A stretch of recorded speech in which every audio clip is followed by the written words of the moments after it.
We are recording.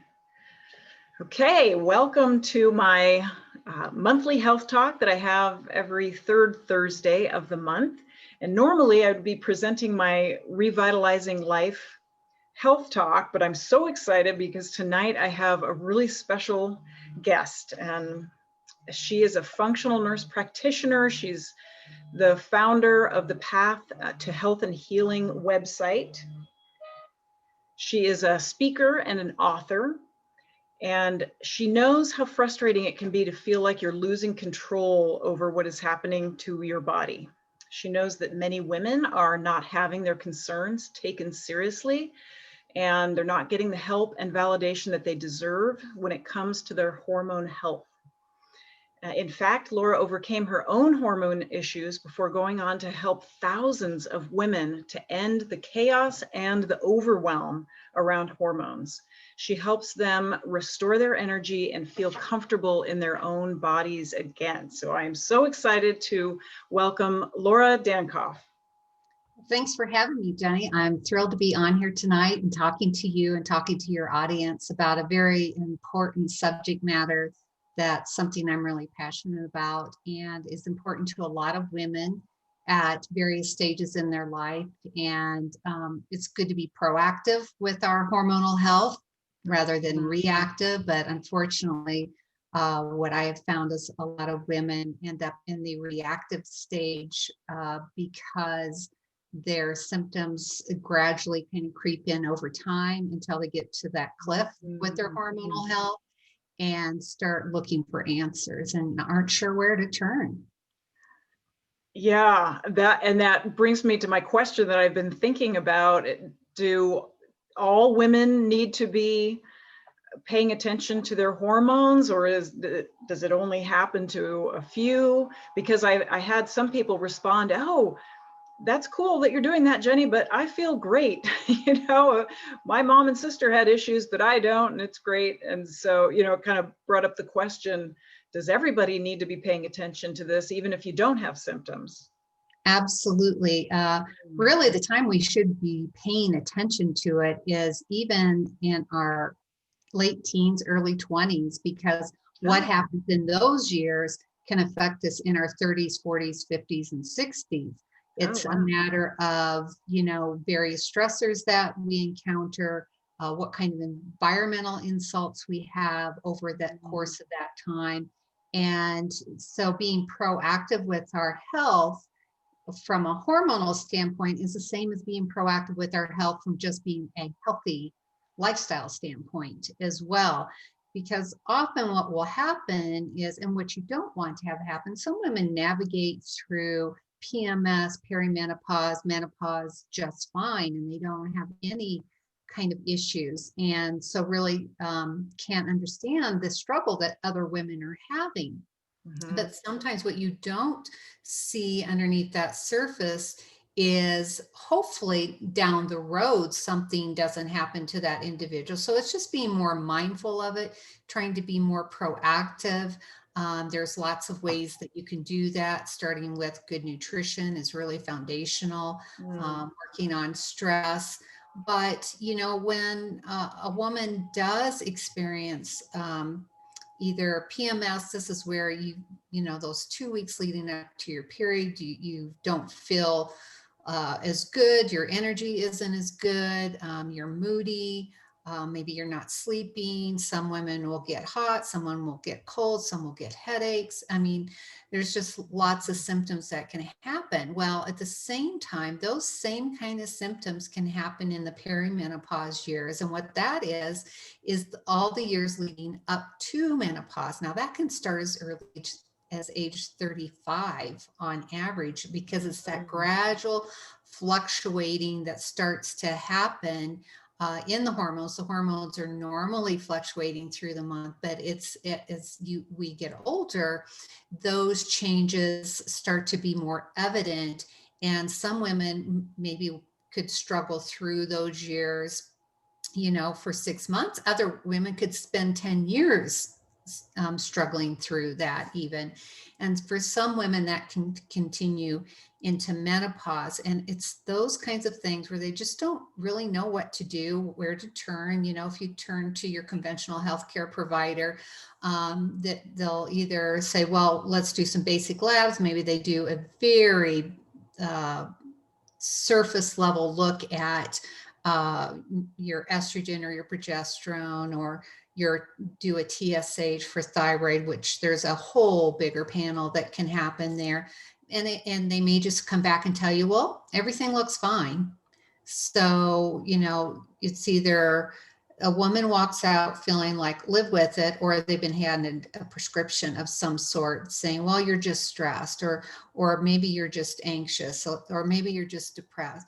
And it's really doing a disservice to women in that it's really not hearing the cry that they have when they got the courage to walk in or seek out help from us. And that's where I think we're really doing women a disservice, where we need to take a step back and try to figure out what's all going on in that person's life that maybe could be contributing to those hormonal imbalances. And then, we could even get into how do you even check hormones. That's a whole nother subject matter. Okay. Oh, this is going to be so good. I'm excited. But the first question I have is, what is functional medicine? Sure. So functional medicine is basically just getting to the root cause, asking why, instead of you have this diagnosis, so you get this prescription or this treatment.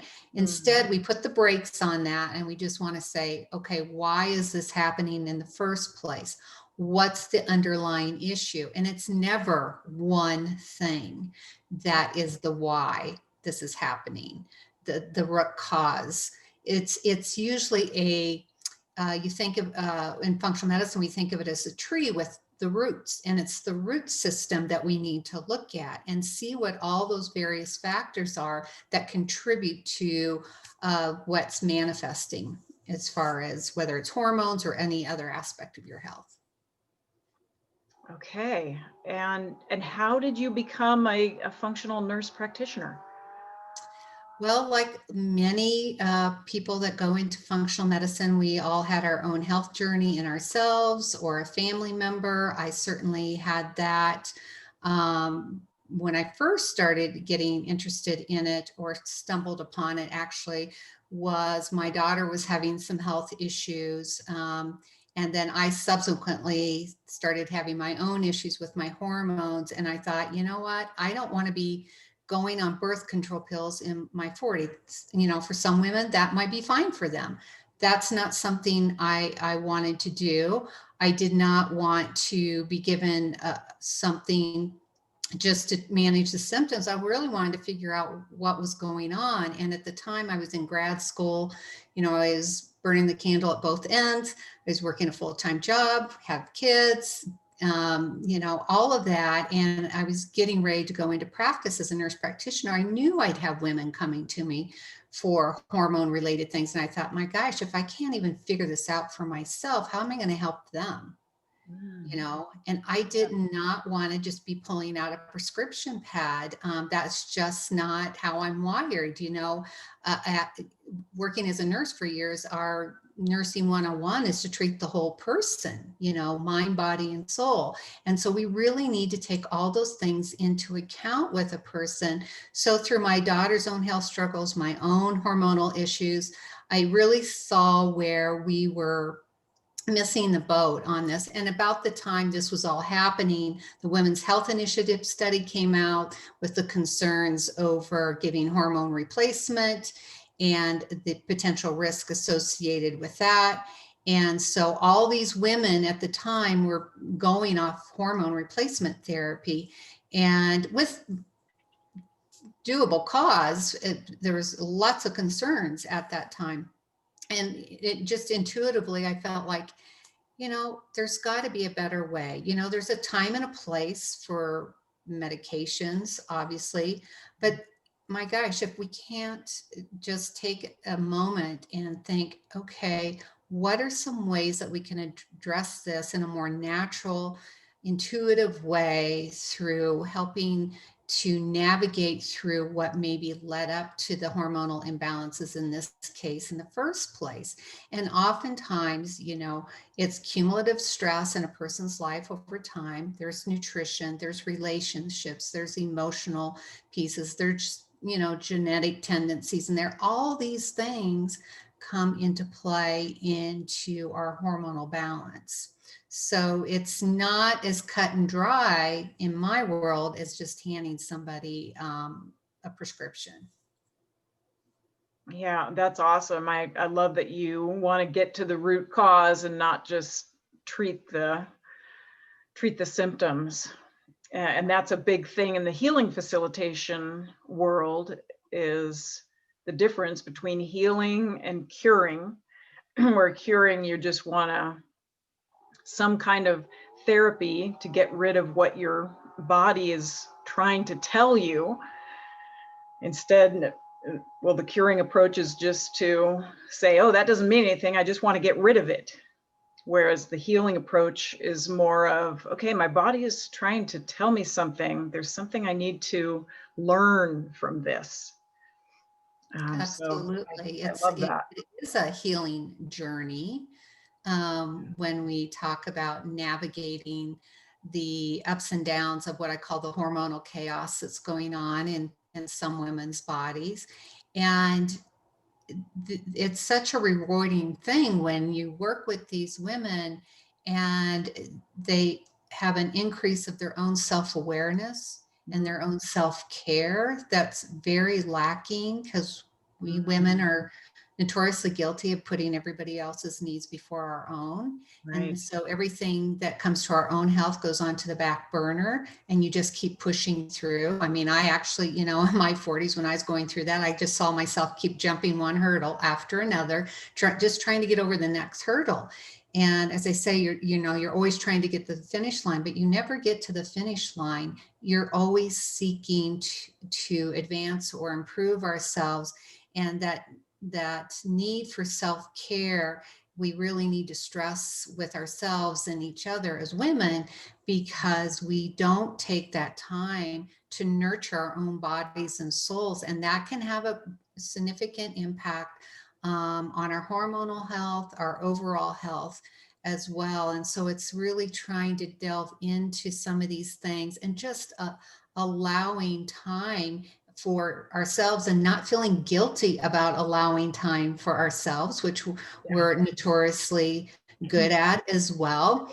And thinking that, well, I got to take care of this and that person, and you get put to the wayside. Well, at some point in time, you're going to crash and burn. And for some women, that really shows up in those perimenopause years. Some it shows up as really terrible PMS. Now, is that the only reason? It's not that simple, but it does play a role into it when we look at our own biochemistry and how our emotional state affects our overall health, and the impact that plays in certain neurochemical triggers in the body, and how that impacts our hormones. Yeah, this is such a great conversation that we need to be having more and more. Okay, what are the top concerns that you hear from women? Well, when it comes to this subject, one, they're frustrated, they're not being heard, they're not taken seriously, they're told there's nothing wrong with them. And that is the most frustrating thing, because, you don't feel like your symptoms are being validated. Yeah. In some of the top concerns I'd say women have when it comes to hormones, it'll be things like fatigue and brain fog, weight gain, can't sleep, low libido, hot flashes and night sweats. These are some of the biggest concerns that I hear from women. And, if you're somebody that's never gone through that, to think that that could be such a big deal and be so distressing, well, it is. It's affecting women's quality of life. They're having a hard time staying on task and staying focused when they've got to take care of families, a job, maybe they've got parents they're taking care of. And, you know, they've got all this stuff going on in their body that they can't even address. And when they finally take that time to seek help for it, and they walk out more frustrated than when they walked in. And then what happens is they go seek out help from another provider and another provider, or start searching all over the internet for answers. And then it just leads to that overwhelm. So when I talk about helping women, I talk about helping them to relieve the hormonal chaos and the overwhelm. The overwhelm is the information overload, and between trying to find a provider to help you, to searching the internet, and then getting your friends' opinions, or, you know, seeing discussion groups talk. And sometimes that can be supportive when you go into those discussion groups, but at the same time it could, you know, misguide you down a path or trying something that you shouldn't. So for instance, a lot of women unknowingly have estrogen dominance. So one thing, you know, I've seen women do is maybe they try to find something that helps boost their estrogen, thinking they have low estrogen in their body. They might actually have estrogen dominance. Or I've seen women take a supplement over the counter that can actually increase estrogen levels. And so when we're guessing and we're not testing, we can actually make a situation worse rather than better. And so it's understanding that and having some guidance in that I think is really important for women to have, because there is, you know, so much information out there. You don't know where to turn. You don't know who to trust. You don't know who to believe. And these are the things I hear women come to me and voice to me in my practice that I've done, you know, worked in over the years. And now, you know, I definitely, you know, I see women one-on-one and virtual, and I do a group program called Path to Hormone Health. And that to me is where I'm trying to build that tribe of women that are in there learning the same things, getting that support, and really understanding together what is all impacting their hormones, but also what they can do about it. So it can be very empowering. Information creates empowerment. When you have those tools and resources that you need to put you back in control of your hormonal health, so you can end that overwhelm and that chaos that you feel is going on and not getting that help that you need. Here's a question that just came to my mind. What are hormones? So we have, I don't know how deep you want me to dive. I know it can go deep.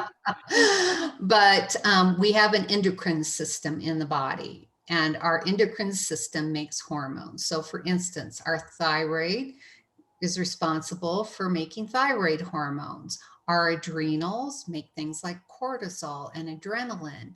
Our ovaries make estrogen and progesterone. And when we go into menopause, the adrenal glands take over some of that function. So the hormones are like the master communicator in the body.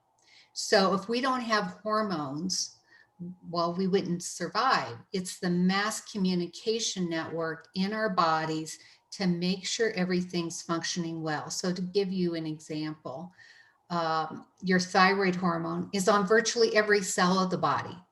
So that stands to reason that it could impact virtually every function in the body. And so when a thyroid condition exists, it can have a significant impact on us if it's not treated, or if it's not treated optimally. I could say the same thing with vitamin D. It's more of a pro-hormone, and it's on every cell of the body as well. And there's plenty of research that's come out over the benefits of vitamin D and optimal vitamin D levels. So I'm very big about checking vitamin D levels and getting those optimized in everyone, because most people are deficient. And there is disagreement, I'd say, to a certain degree. I think it's improved over what is optimal.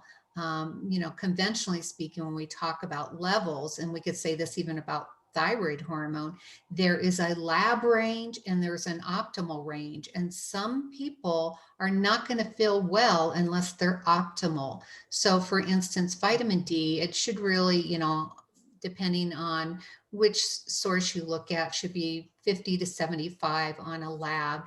But, for optimal, but the lab ranges are anywhere from 30 to 100. Well, that's pretty broad. So if let's say you went and had a test done, always ask, what was my number? Because it could have been 30 and you'd be told you're okay, or you really aren't optimal though. And so it's getting those lab interpretations kind of honed in to what is optimal. And speaking of hormones, there's different ways to test for hormones. There's blood testing, there's urine testing, there's saliva testing.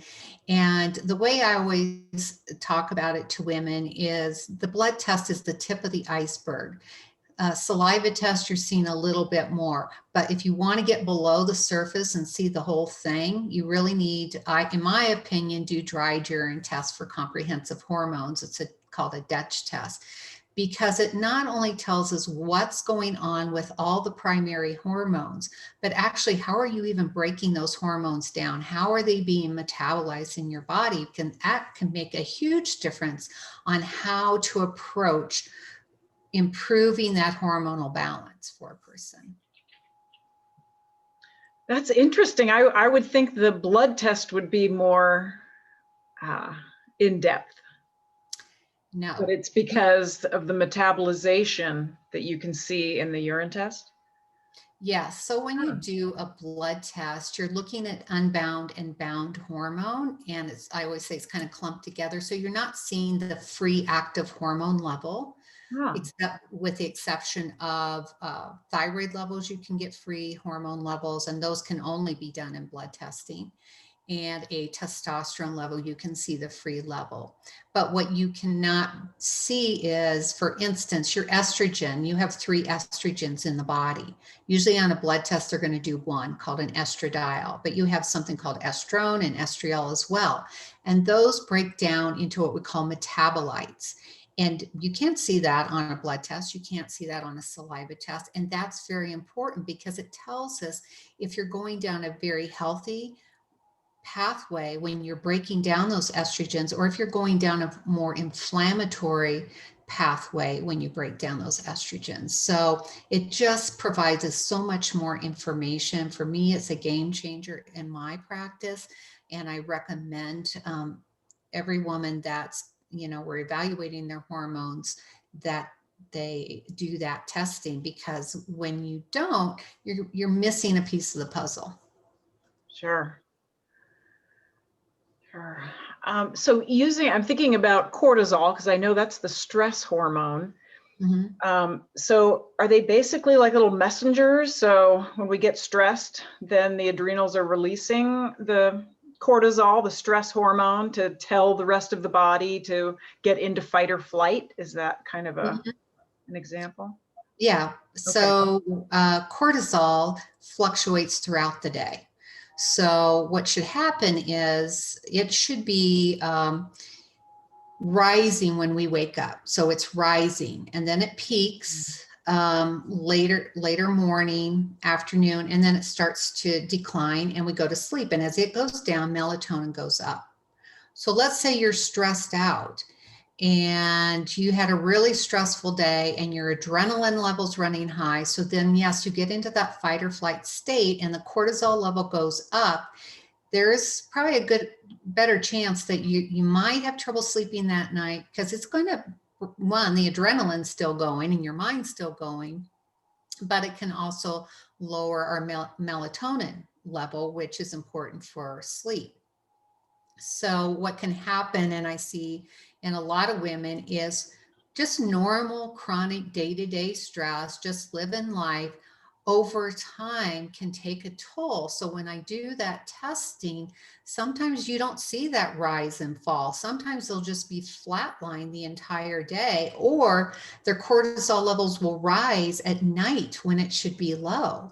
And so it's correcting that circadian pattern to really fall into line, if you will. You know, this is a real challenge for women that do shift work, you know, and they're up working at night instead of sleeping. And so, you know, studies have shown your health risk can go up if you're a shift worker. So our cortisol pattern is very important. And when we go to sleep at night, that's when our adrenals are doing their repairing and rebuilding. They say particularly between the hours of like 1 to 4, 2 to 4, right in there, 1 to 3. Right in that time, that's when those adrenals are really working hard, the liver's working hard, but getting to bed from 10, you know, at 10 p.m. to 2 a.m. is when that cortisol re-energizing, rebuilding, calming down, resting is very, very important. And why women sometimes, I think, wake up around 3 o'clock in the morning is their body temperature goes up. They might have a little spike in blood sugar, cholesterol raises body temperature. And so then you wake up. So that cortisol pattern is very important. And that's why managing stress, mindfulness, those are all important practices to have to help protect our adrenals. Okay. Shannon, can I ask a quick question? Go, yeah. Well, I was wondering how is it best analyzed or what testing is best used to analyze the cortisol levels? Mm-hmm. You can do cortisol testing on saliva testing or urine testing. You can also do a blood test for cortisol. They all are valid. The problem you get into with blood testing is you're going to usually just do a fasting cortisol first thing in the morning, and that's the only one you're going to get. So you're not going to see that pattern. Where with saliva or dried urine testing, you're getting 4 to 5 points in time through the day where you're checking that level. So you can actually see that pattern and look for dysregulations. And that's why I really like the Dutch test for doing that, because we can see that pattern. And we can also not only see that pattern with cortisol on that testing, we can also see cortisone patterns. So what that is, the easiest way I explain cortisol versus cortisone, I always say cortisol is the gas and cortisone's the brakes. So it's that checks and balance. And let's say you have a test where somebody's cortisol might look normal, but they have really high cortisone at that same time. So that little bit of cortisol they're making, the brakes are being put on that right away. So you can experience and feel more tired, for example, more fatigue during the day. There can even be emotional things if you look into Chinese medicine where these cortisol patterns, where there's imbalances throughout the day in the cortisol pattern, it relates to certain organs and systems in Chinese medicine even. So this goes back, you know, thousands of years, and they certainly weren't testing that, but there's been people that have put that connection together as well. Wow, so the test gets taken at a couple of data points so you can see what's going on in the cycle of the day. That's cool. Right. You're doing first morning, then after you're up, you're doing another one, then you're getting one in the afternoon and another one in the evening. So you're on that test, you're getting, you know, 5 points of data, if you will, on what the cortisol levels are. Now, this is a point in time, but I have found it correlates very well with the symptoms that women are complaining of. For instance, when they come to me, that, you know, I'd say, you know, I could say if I see a really low cortisol in the morning, I said, oh, my guess is you have a hard time getting up in the morning. And then let's say she has a high cortisol at night. I said, my guess is you're probably feeling more awake in the evening and have a hard time going to bed. And they always corroborate that. It's always valid. It's just very validating for women to hear that, because like, oh my gosh, yes, now we know that. So now we can do something about it to try to restore that balance. Here's something that came to mind. do you notice a difference between women who are like night owls versus early risers? Yes. A lot of times the night owls are the women that will have the higher cortisol at night. Ah. And the early risers, their cortisol may be normal or low end normal even. And you definitely see they trail off in the afternoon. So yeah, you definitely can see those kind of patterns correlating with what's going on in a woman's life. Wow, so fascinating. All right, can you walk us through the process of what happens when a woman comes to see you? Sure. So if I'm working with a woman one-on-one, the initial visit is done after they've done an extensive intake form, and I review that before their visit. And then during that initial visit, we review that in detail.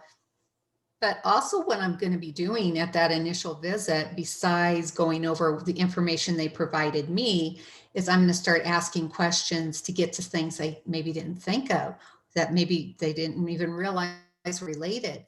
And also what's happened along their life timeline that may be impacting what's going on with them now. And after that initial visit, then I'm going to make some recommendations, whether, depending on what's appropriate, whether that's doing additional testing, getting some records, doing some blood work, doing the hormone testing, whatever the case may be. And then we meet back up after that's done. We go over that in detail.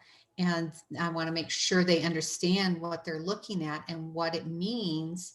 And then from there, I'm going to make some recommendations, whether that's, nutritional, herbal, whatever the case may be. So that's one way that I work with women. The other way is through the Path to Hormone Health Group program.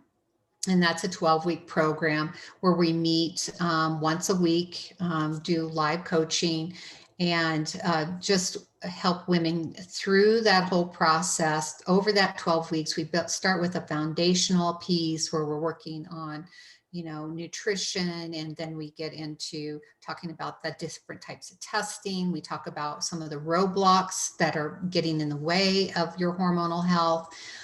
We talk about the mind-body piece of things. So we really delve into a lot of these pieces.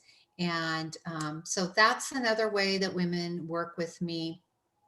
I also have a hormone help for women's Facebook group, and I can type that in the chat. This is a free community that women can join. And when you join, there's a few questions you're asked to complete.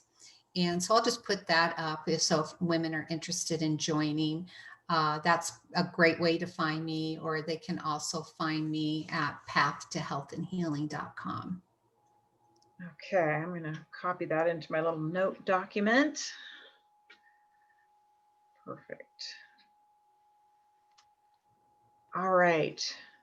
What are 3 ways that women can start supporting their bodies right now? So let's talk about 3 easy ways that women can start to support their bodies, because, if we get too down in the woods, then it becomes too overwhelming. So you want to pick 3 things that are going to resonate with you. So let's say one of those may be just looking into your pantry and seeing how much processed food you have in there, and start to weed that out and start turning over into eating more organic foods as much as possible. So that nutritional piece is a very important piece of the puzzle. And sometimes we don't realize how important that piece is. The next is me time. Schedule even 5 minutes a day, even if you have to go lock yourself in the bathroom, just go sit in there and do some deep breathing, or go stand out in nature. And then the other is having a consistent bedtime. Like try to be in bed by 10 o'clock if you can, because that's important to your adrenal glands. So those would be 3 ways. There's certainly more than that, but that would be 3 things to consider. Start with one, and then go from there. You just got to keep jumping those hurdles, Yeah. Oh, one that just popped into my head is, do you meet with women virtually, or do people have to come see you in person? I am totally virtual. Awesome. Mhm. Okay. Yeah. Great this day and age with everything that's happened in the world. Right. Okay, let's see. You already gave some ways that people can get in touch with you. You gave the Facebook. Yeah, What are other ways? Yeah, I could. We let me should put pull it your up. I can share my website with website you. in the chat, because I know you have some programs that people can do on your site. How would you recommend somebody's? I mean, is the best thing to do to just have like a discovery call with you, or should they look at your site and pick a program? I mean, they certainly can do a do-it-yourself program that are on my site, but sometimes maybe, if you're trying to figure out if that's right for you, or if you're maybe considering the group program and you feel like maybe that would be a good option for you, then I would certainly look at scheduling a discovery call. Because that's where you and I get together on the phone, and I hear a little bit more about what's going on and can maybe help guide you in whether or not, say, the group program is going to be the right fit for you, or if it's maybe trying the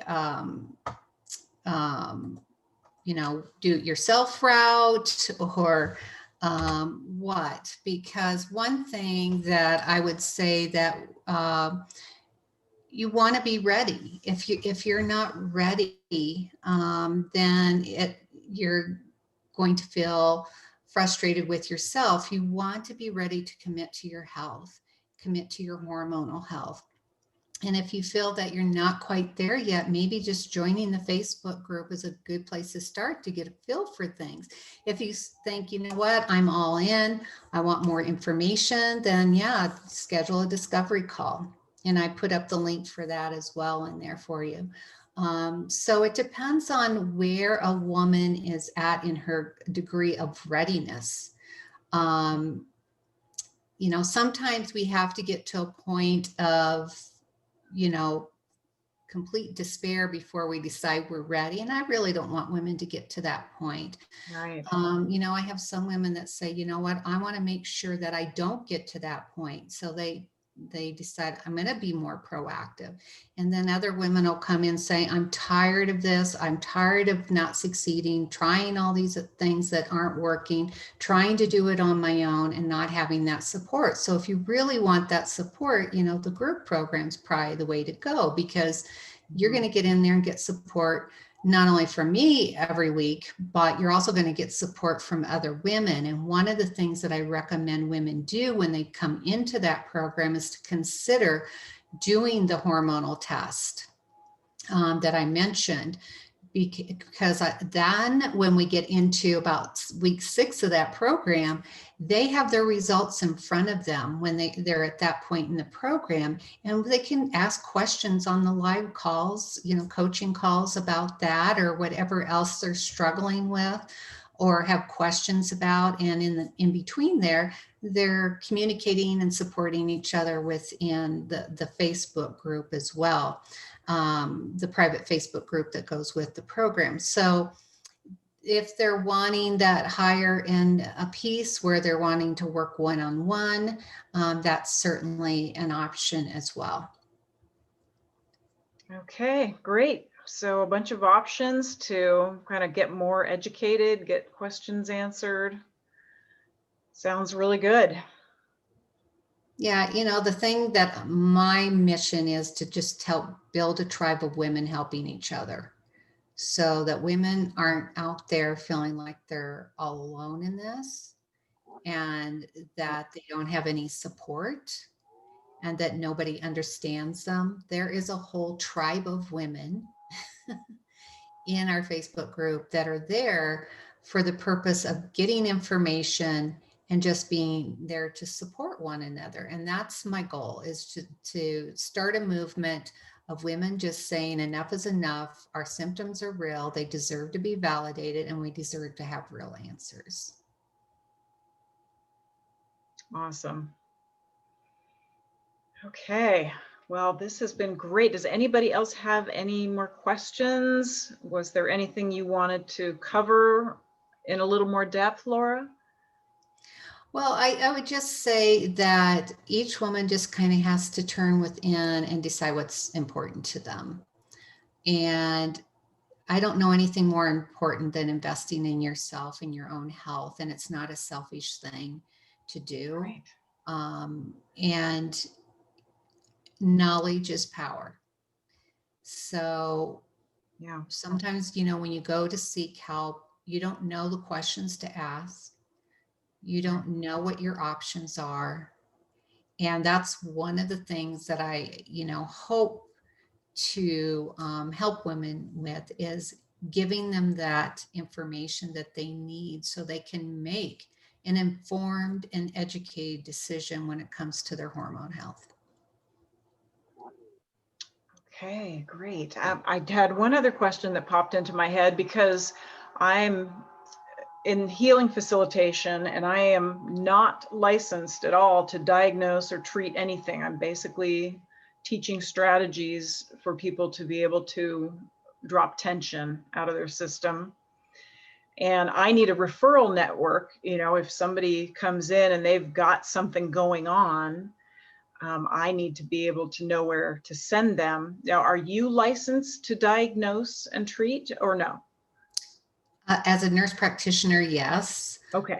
But there are stipulations because you have to be licensed in different states. So I'm licensed in Colorado and Iowa. The other way that I try to help women is really through that group coaching, because that is coaching. It's not diagnosing. It's not treating. Okay. In that group, it's providing you information and support without giving you, like say you have hypothyroidism and I'm going to treat you with this drug. No, unless you're in Colorado or Iowa, no. But from a consulting coaching standpoint, that's where I'm reaching more women. Okay. And so if I am in California and I want to start working with you, it's going to be a coaching relationship, really? Or Yeah. Mm-hmm. Okay. Yeah, more of a coaching relationship, because I would not diagnose you. I would not Okay. prescribe, if you will, medication to you. I can make recommendations from a coaching standpoint when it comes to lifestyle or things that I hear, I've seen that have been helpful to other women and can guide you in that way for sure. And certainly, the hormone testing that I'm talking about, insurance doesn't cover anyway. So we can definitely, that's something that can be ordered without a diagnosis. There's blood testing you can get, believe it or not, without diagnoses that you could even order yourself if you wanted to get answers. You don't have to, believe it or not, have a order from a provider to have blood tests done. If you so choose, there's labs that will do that. It's just the insurance is not a part of the equation. But quite honestly, having the health information you need to make the right decisions about your health is more important than, and I think that's sometimes where we get hung up, is, well, my insurance doesn't pay for that. Well, insurance sometimes, quite often will pay for what we call the standard of care, which may not be getting to the root cause. Yeah. Yeah, I've been discovering that for really quality human care, those practitioners aren't playing the insurance game, and that can be a good thing. I think sadly it limits what we can do in that model. That's our Yeah. current healthcare system model, but it really limits what we can do. And in my practice, before I started my virtual practice, in my internal medicine practice, I would just tell people, okay, we can do these labs, but these ones the insurance company is not going to pay for. And they just know it up front. And if, when you feel bad enough and you want answers, if you have to stay stuck in that box, maybe you're going to suffer longer than you need to. Yeah. Yeah, it's unfortunate truth. Mm-hmm. Right. So, Okay. yeah, I mean, like I said, that's, I became a hormone practitioner warrior, if you will, because just so many women came to me over the years seeking answers and not getting them. Yeah. And I could have been like every other provider and said, well, I don't do that. I mean, that's often what you'll hear is, I don't do that. Or you go Wow. see the gynecologist, or you go see the endocrinologist, and they may go do that, but they may come back equally frustrated. Yeah. So things need to change within our healthcare system. We need to have more community group program involvement. So we have these groups of women supporting one another. James Maskell, who's part of the functional medicine community, is really striving to create communities around certain things when it comes to health, because they find that people do better, you have better outcomes when you're in that supportive community. And that's one of the many reasons I did start the group program, was to have that sense of community and support that I'm hoping to build. Tribal women helping each other and understanding that they've all are going through this journey at different rates and at different levels, but they're all getting the tools that they need and can use in their own lives. Well, I thank you for being so brave. I'm sure it took a lot of guts to step outside of a medical practice and create your own entrepreneurial business with what you believe in. And I think it's awesome. And I'm so glad you're on with me tonight. Well, thank you. And thank you for having me. I appreciate it. You're welcome. All right. Anything else before we close?